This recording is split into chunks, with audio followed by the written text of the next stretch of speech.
Good afternoon, all. CamelbackTrading.org coming to you this Tuesday afternoon, May 28th. We are looking at window traders. Market profile of the ES and the NQ. So, I love my room because it's awesome talking throughout what's happening and stuff, especially when we tried to go trend down and when K went down and then really ripped up to leave a nice excess and told the room, as soon as L took out K's high, I'm like, the odds of the lows being in are very, very good. And I wouldn't be surprised if we went back to our point of controls. Not only did we do that in ES and in NQ, NQ made a new high on the day in the last second, and now they're trading above today's high. We had barely overlapping a higher value in ES. NQ was overlapping a higher. Righty was overlapping a higher. Righty ends with only an 8 wide POC, and it looks like they left a very small trend day down. Now, we all had inside days up, which failed miserably. Now, since they're inside days, that's it. They're over. But you certainly didn't get paid in ES or Righty. NQ spent countless time frames going through the opening, value high, and Friday's high, but never could get going. So, the inside days up did not do too well. We ended up with 10 wide, just as does NQ, and barely overlapping a higher value for us, like I said. So, I had a good day, good start to the week. It started off rocky.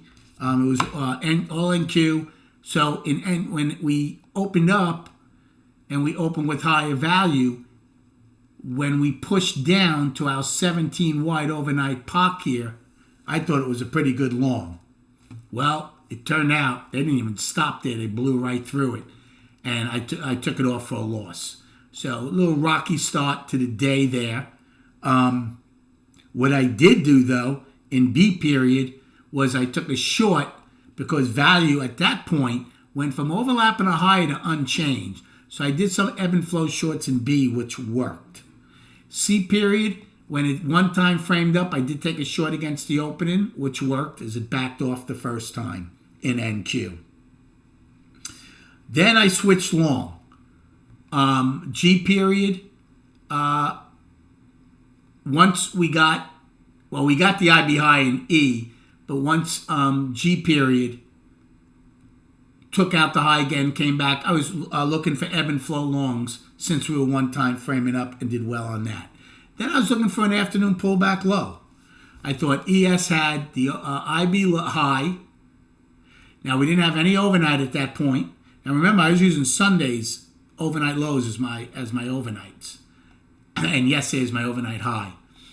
So I thought maybe NQ could get a pullback, maybe not even get an overnight, but I didn't expect them to go take out both sides of the IB, to be honest with you.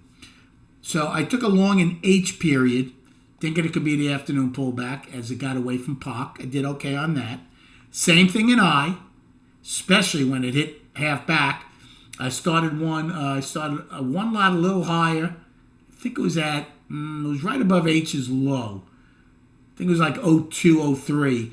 But then it got down to half back, and I bought a 3 lot and automatically got paid as it went up. Back to where I was long the first one and took them all off. It was a nice long. Then I tried it again in J. Now, I made money on it. I didn't get hurt.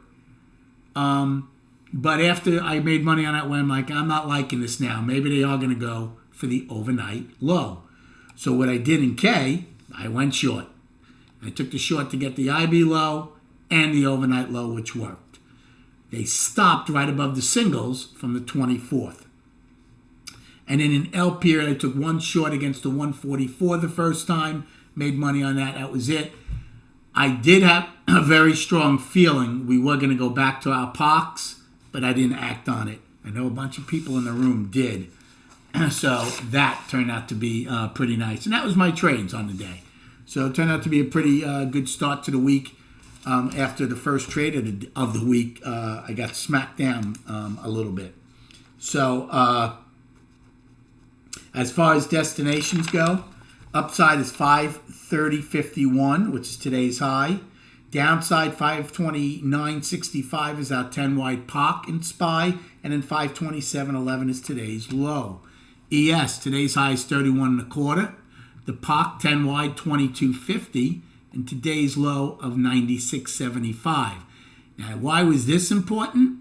Because we had a chance to take out Friday's low after taking out Friday's high, which would have meant a potential inside day down and an outside day down.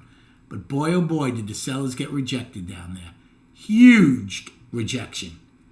Okay, we rallied 30 handles. $3 we rallied off of K's low. Same with NQ. Didn't get anywhere near Friday's low. Got close to the single pence and rallied from 819.50. Look at this, 100 points. We rallied higher. I'm sorry, 819. Wait a second. What was the low? 819.50 to 940. Over 100 points we rallied. So sellers really got rejected down there. However, it's all just still balance. And you're going to see that right now on the chart. So here's ES.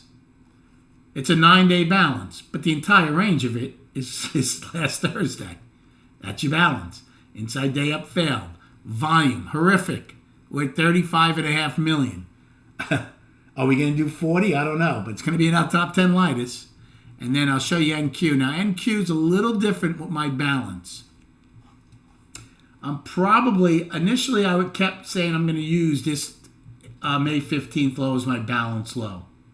But after today coming out of the inside day up, even though it failed basically, I am going to use Thursday's low as my balance low now in NQ.